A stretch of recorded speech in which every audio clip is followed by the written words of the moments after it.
નમસ્કાર મિત્રો, મારી યુટ્યુબ ચેનલમાં ફરી એકવાર આપનું હૃદયપૂર્વક સ્વાગત છે।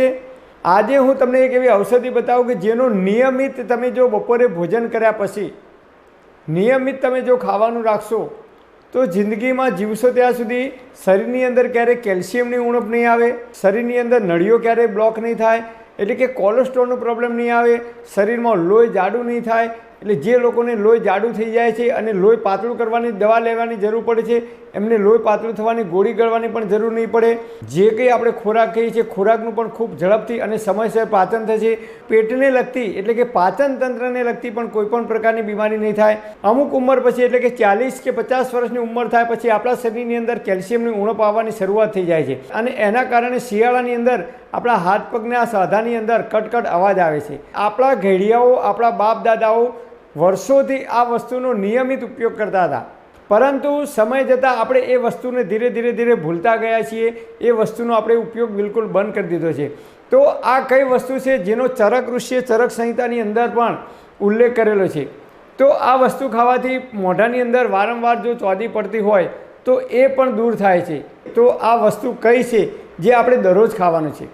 અને આ વસ્તુ છે એનું નામ છે મીઠું પાન। જી હા મિત્રો, એક સમય એવો હતો કે જ્યારે પણ ગામડામાં જાન આવતી ત્યારે ફરજિયાત મીઠું પાન ખવડાવવામાં આવતું હતું। જે કંઈ મહેમાન આવ્યા હોય બપોરે ભોજન પછી ફરજિયાત મીઠું પાન ખવડાવવામાં આવતું હતું। આયુર્વેદમાં જે ઋષિઓએ બતાવ્યું છે કે કયું પાન ખાવું, ક્યારે ખાવું ને કઈ કઈ વસ્તુ એને એડ કરવાની છે તો આપણને અઢળક ફાયદા મળે છે। તો સૌથી પહેલાં જોઈએ તો જે આપણે પાન ખાઈએ છીએ કપૂરી પાન આપણે લેવાનું છે। એ વિલાયતી જે પાન આવે છે વિલાયતી પાનનો ઉપયોગ કરવાનો નથી। કપૂરી પાન છે એ આયુર્વેદમાં કહે છે કે વાત, પિત્ત અને કફ આ ત્રણનું બેલેન્સ કરનારી ઔષધિ છે। એટલે પાન લેવાનું, પછી એની અંદર આપણે થોડીક સોપારી નાખવાની। કાચી સોપારી ખાતા હોય તો કાચી અથવા થોડી શેકેલી સોપારી નાખવાની। હવે સોપારી કેમ ખાવાની? તો સોપારી છે એ આપણા લોહીને પાતળું કરવાનું કામ કરે છે, એટલે કે કોલેસ્ટ્રોલ જમા થવા દેતું નથી। ઘણી જગ્યાએ તમે સાંભળ્યું છે કે સોપારી ખાવાથી લોહી પાતળું થઈ જાય। મતલબ કે લોહી પાતળું થવું મતલબ કે લોહીને એ ઘટ્ટ થવા દેતી નથી। લોહીની અંદર કોલેસ્ટ્રોલ, ખરાબ કોલેસ્ટ્રોલ એટલે કે કચરો જમા થવા દેતું નથી।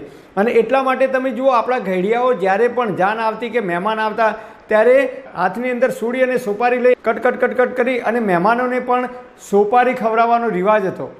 એ રિવાજ આપણે ધીમે ધીમે ભૂલતા ગયા। પણ દરેક વસ્તુઓ જે કંઈ આપણા બાપ દાદાઓ કરતા હતા એની પાછળ આયુર્વેદના ઋષિઓનો કંઈક ના કંઈક ઉદ્દેશ સમાયેલો હતો। પરંતુ આપણે એ સોપારી ખાવાનું પણ બંધ કરી દીધું, મીઠું પાન ખાવાનું પણ આપણે છોડી દીધું અને આપણે અત્યારે આઈસ્ક્રીમ ખાવા ઉપર વળ્યા છીએ। ભોજન પછી આપણે મોટાભાગે રિસેપ્શનમાં કે મેરેજમાં આઈસ્ક્રીમ તરફ વળ્યા છીએ। જે આઈસ્ક્રીમ ખાવાથી આપણી જઠરાગ્નિ મંદ પડે છે, આપણે જે કંઈ ખોરાક લઈએ છીએ એ ખોરાકનું યોગ્ય રીતે પાચન થતું નથી અને એની અંદરથી અનેક પ્રકારની બીમારીઓ ઉત્પન્ન થાય છે। એક તો પાન લેવાનું, એની અંદર થોડી સોપારી નાખવાની અને એની અંદર થોડીક વરિયાળી નાખવાની। વરિયાળીનો સ્વભાવ આયુર્વેદ કહે છે કે ઉષ્ણ છે, ગરમ છે, એટલે એ ભોજનને પચાવવામાં મદદરૂપ થાય છે। એટલે એની અંદર થોડીક વરિયાળી ઉમેરવાની। એની અંદર ઘઉંના દાણા જેટલો ચૂનો નાખવાનો। ચૂનો એ કેલ્શિયમનો અખૂટ ભંડાર છે। એટલે જો દરરોજ ચૂનો નાખીને પાન ખાવામાં આવે તો આપણે જિંદગીમાં જીવીશું ત્યાં સુધી કેલ્શિયમની ઉણપ નહીં આવે શરીરની અંદર, અને કેલ્શિયમની ઉણપના લીધે જે કંઈ બીમારીઓ આપણા શરીરમાં આવે છે એ નહીં આવે। એની અંદર આપણે કાથો ઉમેરી છે, એટલે મોઢાની અંદર ઘણીવાર આપણે ચોદીઓ પડે તો મોઢાની અંદર આપણે કાથો નાખીએ અને આ રીતે મોઢું રાખીએ છીએ કે મોઢાની જે કંઈ ગરમી હોય એ બહાર નીકળી જાય। એટલે થોડોક એની અંદર કાથો ઉમેરવાનો। પછી તમે જો લવિંગ તમને ભાવતું હોય તો એક લવિંગ એની અંદર નાખી દેવાનું, એક લવિંગ એની અંદર મૂકવાનું। અને ગુલકંદ એટલે કે ગુલાબની અંદરથી, ગુલાબની પાંખડીઓ આવે છે એની અંદરથી બનાવેલું જે ગુલકંદ આવે છે એ ગુલકંદ હોય ઓરિજિનલ તો થોડુંક એની અંદર ગુલકંદ ઉમેરવાનું। અને આ રીતે જો તમે નિયમિત પાન બનાવીને દરરોજ ખાવાનું રાખશો બપોરે જમ્યા પછી તરત જ, તો આપણે જે કંઈ ભોજન કરીએ છીએ ભોજનનું ઝડપથી અને સમયસર પાચન થાય છે। એટલે એમાંથી કાચો આમ ઉત્પન્ન થતો નથી, અને કાચો આમ ઉત્પન્ન ના થાય તો એસિડિટી થતી નથી, હાઇપર એસિડિટી થતી નથી, પેટમાં ગેસ થતો નથી, કબજિયાત થતી નથી। અને એટલા માટે આપણા ઋષિઓએ આને ભોજનની સાથે ખાવાનું એક સૂચન કરેલું છે, અને એટલા માટે આપણા ઘેડિયાઓ વર્ષોથી પાન અને સોપારી ખાતા આવ્યા છે। તો આ રીતે નિયમિત જો પાન ખાવાનું આપણે રાખીશું તો અનેક પ્રકારની બીમારીઓથી આપણે બચી જઈશું।